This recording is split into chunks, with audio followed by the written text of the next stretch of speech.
Bricks and Minifigs is your one-stop shop for all things LEGO. Hit the link below to find a store near you. Hey guys, I'm Ian Summers, Spectacular Builds on Instagram, and here are some of the builds I brought to Brick Rodeo.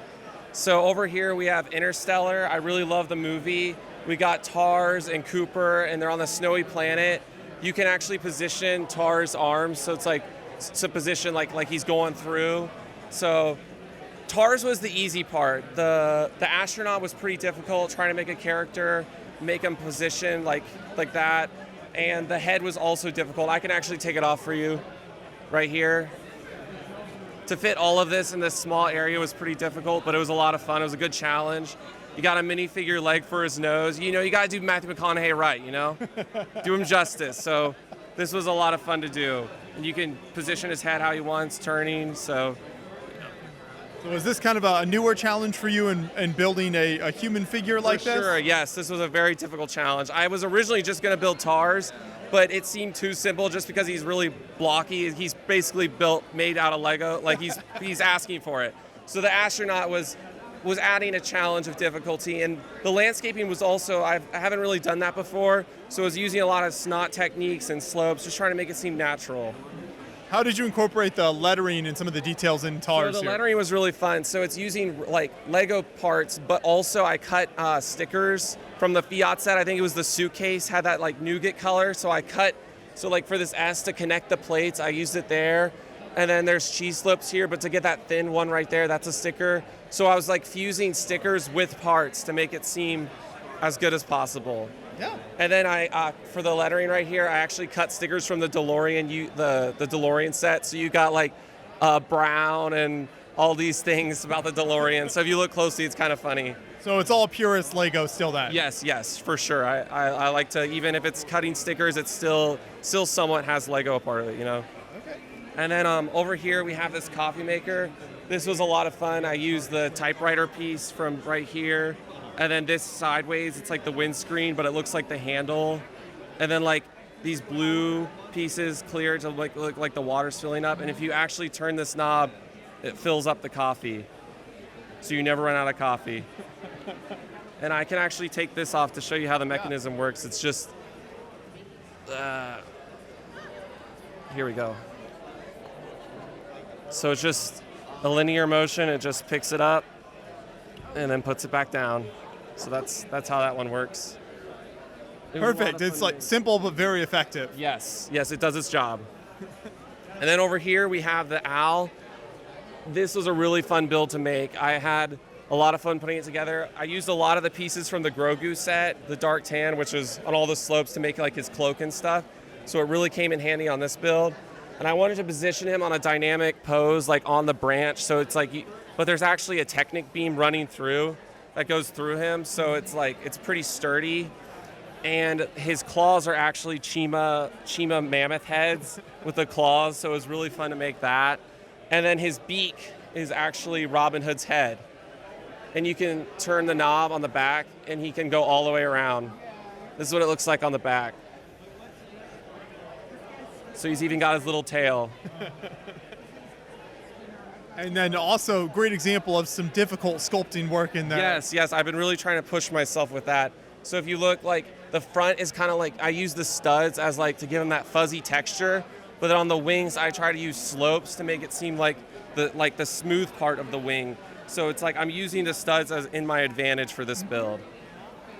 And then his eyes, it's using this, because I broke down my Grogu set, it's using the Grogu eyes in the same way they made it, so it's like, and then I put it here so it's coming down, so to give him that like cute little owl look, you know? Were you basing this on a particular type of owl when you were building this? No, I just really like owls, so this is just kind of like an owl in my imagination. I was just trying to make like random white marks on his face to make it look like he's like, could actually exist, but no, I was just piecing together things I like about owls. Yeah, excellent work. Thank you. And then this Jumanji, Jumanji has been around for a while, but I updated it and put it on LEGO Ideas so you can go support it.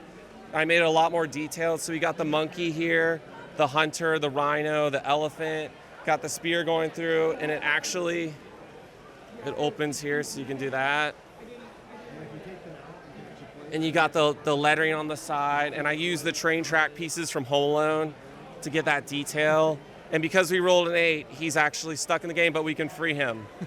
And then here's the tokens to the game that you can put around on the side. You got the elephant, rhino, monkey, crocodile. And then here's all the characters. So you got the main guy, you got everyone, the hunter, the police officer, and his thing says Jumini. Cody gifted me that, so it really helped. And he's starting to grow his monkey tail in the back, so you got all the details. I love that. Let's close this up before something bad happens. And then we got the Mockingjay pin. I love the Hunger Games series, so I wanted to build something from that. And it used a lot of cool parts. We got an old gold Chima sword that for his tail that comes over.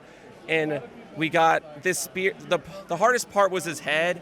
I didn't know how to do it for a while, but then I realized I can just have a black piece underneath and you won't see it, and that's actually connected to the spear.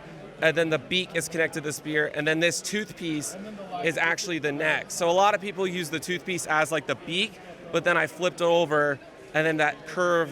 So it's like, how is that connected? But it's actually this black piece right here. It's a skeleton leg. That's actually how it's all connected. And you can actually close it up, so it's like a nice display case with it. And then President Snow is famous for having his white rose. And so I built this using some of the orchid pieces, so it really helps. And then over here we have the shrimp from Shark Tales. True story! He was like my favorite character from the movie, so I just had to build him. We quote him all the time. So his mouth is actually from the Farmer's Market carrot minifigure. It's the carrot piece that goes over the minifigure, like the mascot guy.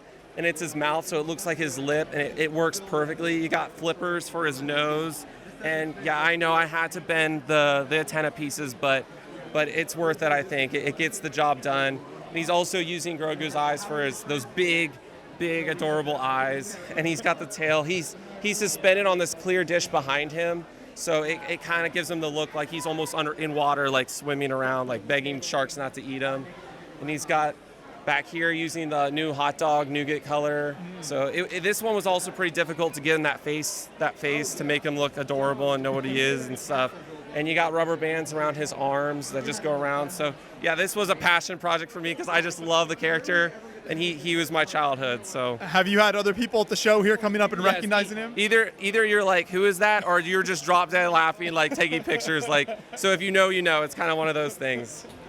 I love it. Thank you. And then this is Death from Puss in Boots. This one was also difficult. His face, it has minifigure hands for those red piercing eyes. I wanted to get that across. We got minifigure arms to give him that scrunching, like he's like angry chasing after Puss in Boots. We got the rubber band for his smile, you know, that creepy smile. It really gets that effect across. And we got his sickles with like bionicle parts, and these grills kind of mark like his claws sticking out.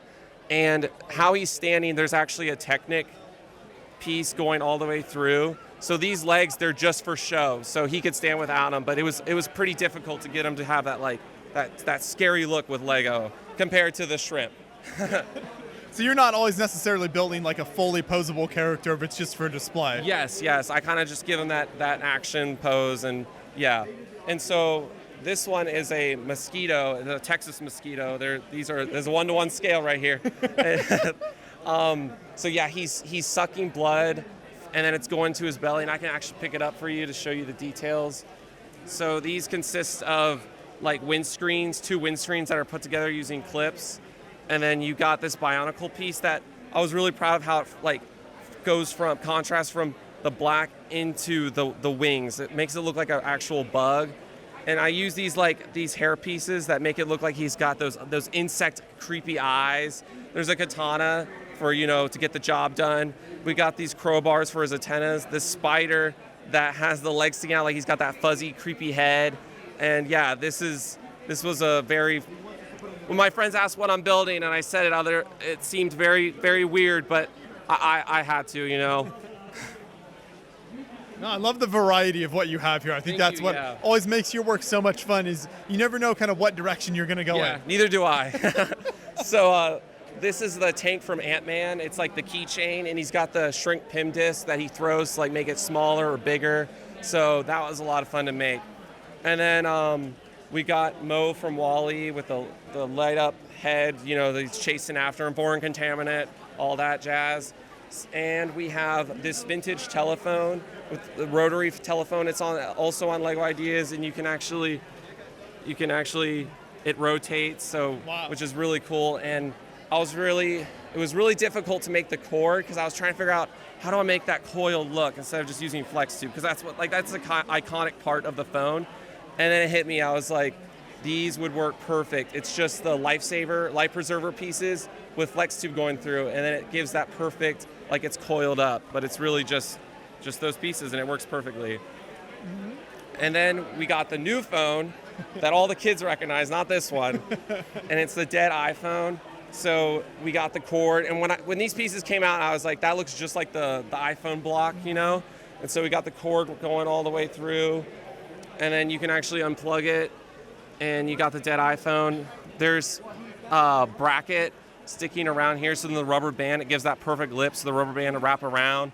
We got a minifigure hand, and this is what the back looks like. This piece really reminded me of the iPhone, so it worked perfectly for that too. You just plug it back in. I need to find an outlet. And we got VeggieTales, Bob and Larry. Classic. They're just so iconic. And we got this cracked egg. It's floating above the frying pan. I wanted to give the effect of it like mid cooking, so it's almost wants you to keep looking at like, is it going to actually cook? I wanted to give that look. So we got these eggshells, and it was pretty difficult because there's not really much connection points on these. So I added this clear ring around it, so then it hooks around. Actually, this one goes first, and so then it stays. So I was really, really proud of that. And then this is another windscreen piece that I use. And like, I thought these like kind of bumps around just where the studs kind of gives it like that sizzle on the pan, that effect. And then I got just rubber band adding more details. And then this big Ninjago sword, yeah, I had to bend it just a little bit to add add the handle, but it gives the effect well, and I can always bend it back. And I love the micro. Oh yeah, I can't forget about the micro build. So we got avocado toast, and these avocados are actually Chima crocodile heads upside down. So it's kind of funny how that they look just like the avocados. And the toaster is the seats from the Rivendell, the Council of Rivendell. It's the seats. There's 2 popsicle sticks put together is the bread. So, and it's like the perfect scale with the avocados. So it ended up working out. So, and you got the salt and pepper, every millennial's favorite meal. And then another food is the sushi, which I love sushi. And this one is full of cool parts. So you got the Bionicle heads facing each other with the little flame piece coming out, and then the tutus for like the rice, and you got the string going around. And then this is the like avocado slices, and it's just the Bionicle heads. And you got the afro piece for like the wasabi. And then these sushis are tires, and then there's a pot and to make the egg go lower, so then the egg looks like avocados. And then there's just a rubber band wrapped around the pot to make the tires seem thinner, like thin seaweed. And then these are also Ninjago swords that look like the chopsticks. And then we got the Walkman over here, and you can unplug the headphones, you can open up the door, take the tape out. There's volume 1, put in volume 2. Very playable. Oh yeah, and you got Thor's hammers right here, and a lot of cool sideways building to get all the details, the necessities for the Walkman. And then for the headphones, you got tires to make it give that soft look, like you would actually want to wear it. And right behind them is Dancing Groot. So I used the pot from the Orchid, took off the blue pieces, replaced them with white pieces, and then just built him up. I wanted to give him that motion like he's dancing in the groove, So that was a lot of fun to do. And a classic here, always popular. Always popular.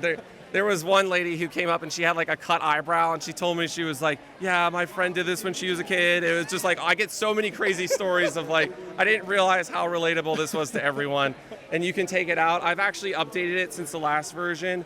I've had like player 1, more details. You got this upside down bracket for like the sound.